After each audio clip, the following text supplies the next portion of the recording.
Here's a big thing you mentioned a couple times, like starting, failing, starting again. You've many misstarts with Artifact, which is one of the reasons I'm trying to hang my hat on that a little bit as we're talking.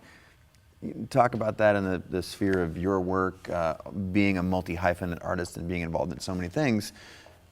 What role does that play for you? Well, I only succeed a little bit because I fail a lot. That's a fact. I'll write hundreds of songs just to come up with 10 that are worthy to make the album. We'll have a 5-hour cut of Artifact just to get 90 minutes that's watchable. But failure is often the thing that leads us to success, and success is often the thing that leads us to fail. So it's a tricky one. Yeah.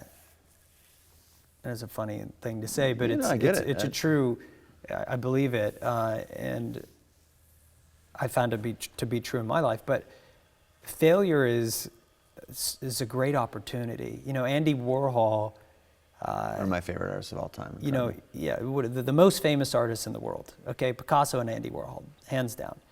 Okay, and I would say Andy Warhol, the most recognizable, most famous artist in the world, and will be for the next 100 years. So his first show in Los Angeles, he sold none of his artwork.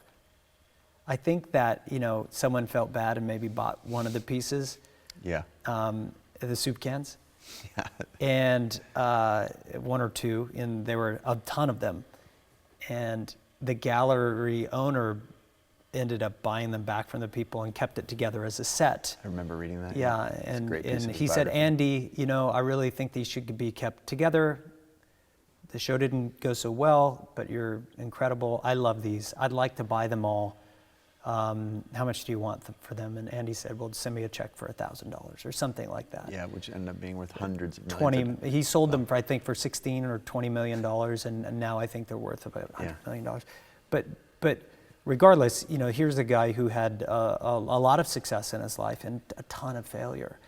But I like what he said it about criticism, not just about failure, is that, just keep making art. Let other people decide if it's good or bad. And while they're trying to decide, you just continue to make art. That's a great, simple philosophy. You do what you got to do. Fail a lot, because in the failure becomes the most beautiful reward and result.